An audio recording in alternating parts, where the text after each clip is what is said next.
Pues sí, hoy vamos a hablar sobre esa enfermedad celíaca, vamos a conocer qué es, cuáles son los tratamientos que hay a disposición, cuáles son los síntomas y sobre todo el papel tan importante que juega la alimentación, y lo vamos a hacer acompañados pues con nuestra nutricionista Yolanda Pascual, además celíaca diagnosticada. Ahí estamos, contentísima de hacer esta sección hoy. Pues en nada nos vamos a meter en materia, vamos a profundizar en toda esa información, pero nosotros como siempre hemos querido salir primero a la calle para comprobar si los canarios sabemos qué es eso de la enfermedad celíaca. Vamos a ver con lo que nos hemos encontrado. Es una enfermedad del trigo en el estómago que no lo digiere bien y se inflama. Pues tienen problemas con las harinas y tienen que tener una alimentación especial. Exactamente no. Puedo dar alguna referencia más o menos con lo que sería la comida sin gluten. La gente que no tolera el gluten. Que eres alérgico a las harinas, ¿no? ¿Puede ser? Las personas que lo padecen, cuando no lo saben, empiezan a tener malestares, dolores. Hinchazón, supongo que ganas de ir al servicio, a lo mejor se puede inflar, no sé, un poco la cara, ponerse rojo. Bueno, pues hay opiniones de todo tipo, hay gente que Se más puede o mejorar, menos, pero sí, bien. hay gente que sabe, hay también confusiones y duditas, pero bueno, para eso estamos hoy aquí, para aclarar todo eso. Siempre estamos aquí para aclarar. Y yo creo que para empezar, lo más básico, vamos a facilitar una definición en líneas generales muy sencillita de lo que es la enfermedad celíaca. Bueno, pues la enfermedad celíaca es una enfermedad crónica, sistémica, de base inmunológica, o sea, hay que tener también pues la genética para poder sufrirla. O sea, que tengas la genética no significa que la tengas, sino que la puedes desarrollar, ¿vale? ¿Se podría decir que la enfermedad celíaca es lo mismo que ser intolerante al gluten? ¿Eso está correcto? No es lo mismo. Y ahora ya desde hace unos años los intolerantes al gluten se les llaman sensibles al gluten no celíacos, ¿vale? Bueno, has hablado de que en esa definición de que hablamos de sistémico, de un desorden sistémico y crónico. ¿Por qué? ¿Cuál es la explicación? Sistémico es porque afecta a todo nuestro organismo y a las funciones, o sea, no solamente va a ser a nivel digestivo, sino también puede afectarnos a la tiroides, nos puede afectar a los pulmones, a muchos órganos. Y crónico, porque una vez que lo tienes, lo vas a tener de por vida, no tiene cura. Bueno, aquí lo que tenemos claro es que el elemento de discordia es el gluten. Y vamos a explicarle un poco a la gente que está en casa también qué es el gluten. Bueno, pues el gluten es una proteína, ya hablamos el otro día de las proteínas, que son unas cadenas de aminoácidos que se encuentra pues en alimentos como tenemos aquí. Te los hemos puesto lejos, te los hemos puesto lejos. Menos mal, te lo dije, pónmelos ahí en la otra esquina. Como el trigo, la cebada, el centeno y la avena y todos sus derivados. Es decir, aquellas personas que padezcan la enfermedad celíaca tienen que huir o eliminar de su dieta este tipo de alimentos que puedan contener estos cereales. Exactamente. Bueno, pues vamos a continuar y lo vamos a hacer con este pequeño acting que hemos preparado aquí, maravilloso, en esta pecera, un poco qué es lo que representaría ese iceberg que hemos querido montar. Bueno, pues vamos a hablar un poquito de números. En la población canaria, un 1% de la población es celíaca, que va a representar lo que es esta puntita del iceberg.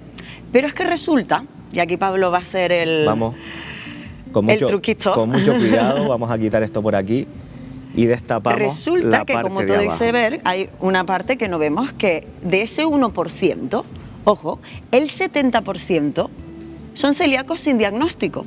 Es decir, 7 de cada 10 personas con celiaquía no tiene diagnóstico, no sabe que es celíaca. Tú imagínate aquí en Plató que somos 10 personas, 7 de ellas pueden ser celíacas y no saberlo. Es decir, para hacer un resumen y este iceberg en conjunto sería ese 1% de la población, 22.000 personas celíacas. Pero de esas 22.000, la punta del iceberg representa a las que están diagnosticadas. Exacto. Y todo lo que está sumergido, que suele ser la mayor parte, en este caso el 70%, son esas personas que son celíacas pero y no que no diagnosticadas. lo saben, y esto es gravísimo. Eso es gravísimo. Es muy peligroso.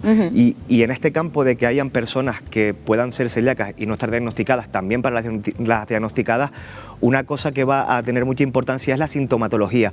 ¿Cuáles son los síntomas asociados a la enfermedad celíaca? Pues mira, en sintomatología tenemos varios tipos. Tenemos los síntomas digestivos, que son los que normalmente son los más clásicos, lo que conocemos más normalmente, como puede ser diarrea, estreñimiento también en otras personas, náuseas, vómito, dolor abdominal, distensión abdominal, y luego están los síntomas extradigestivos, que estos son 800.000, como pueden ser los cutáneos, la dermatitis herpetiforme es uno de ellos, endocrinológicos, hematológicos, musculares, neurológicos y esqueléticos, que si nos ponemos a nombrarlos aquí nos hacen falta 5 programas. Bueno, son Entonces lo dejamos así. Una serie muy extensa de síntomas, además muy serios, y en este punto también cobra mucha importancia, muy relacionado con lo que venimos hablando, los sistemas de diagnóstico, los medios de diagnóstico.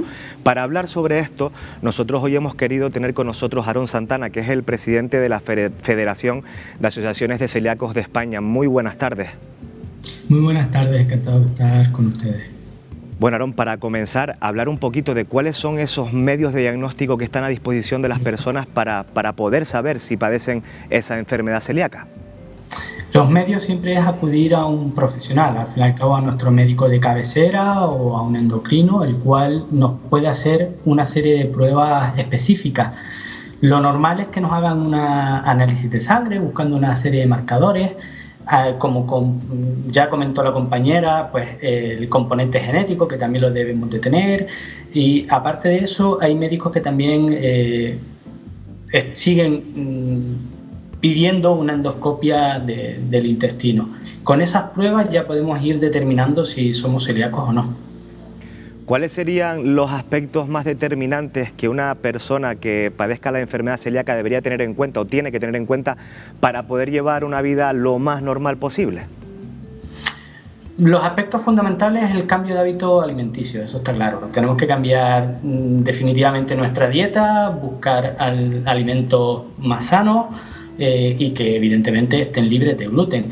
Y si podemos incluso evitar muchos productos ultraprocesados e irnos a por dietas pues, un poco más sanas y como digo, con productos no tan ultraprocesados, pues mucho mejor. Eso. Bueno, y para terminar, Aarón, ¿cuáles son los principales problemas a los que se suelen enfrentar las personas celíacas? Yolanda, pues como celíaca diagnosticada lo sabrá muy bien, como por ejemplo, pues a la hora de ir a hacer la compra, hay varios impedimentos, varios problemas a los que se enfrentan las personas que padecen esta enfermedad. Sí, uno de los principales problemas suele ser el precio de la cesta de la compra.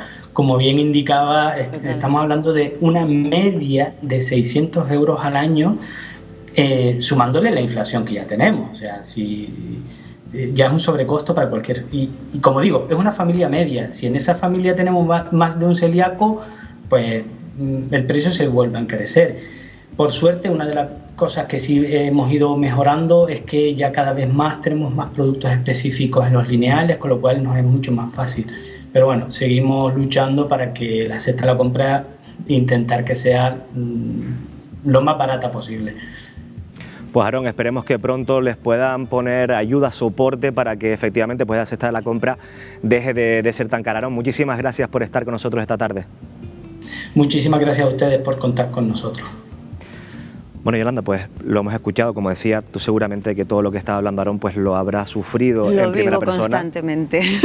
Y hemos terminado hablando con Aarón del supermercado, de esos lineales, productos específicos, y en este apartado yo creo que cobra mucha importancia el etiquetado nutricional, que gracias a Dios pues hoy en día el tema de los productos sin gluten pues tienen un etiquetado bastante extendido para poder identificar esos productos. Vamos, si quieres, a hacer alusión a alguna de los distintivos más comunes. Pues lo más común es el que es el principal, el que vamos a encontrar sobre todo también en alimentos que la FASE considera que son seguros para celíacos, el de la espiga de trigo, tachado.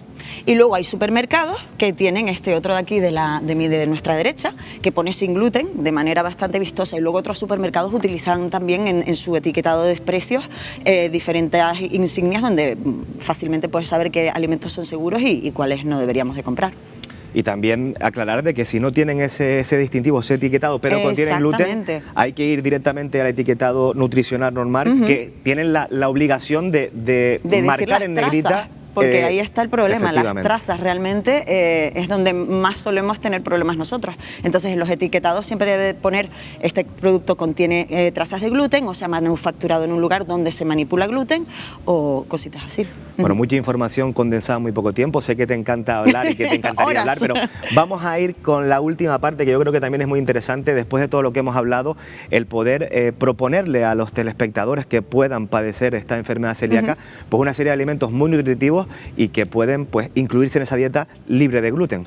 Pues mira, tenemos aquí alimentos como son algunos pseudocereales, como es la quinoa, que tiene mucha proteína. Tenemos las lentejas, que las lentejas es un alimento sin gluten, pero hay que tener tener cuidado, hay que revisarla porque como se cultiva en sitios donde hay rotación y suele haber trigo también, hay que siempre mirar de que no quede ninguna traza de algún grano de trigo.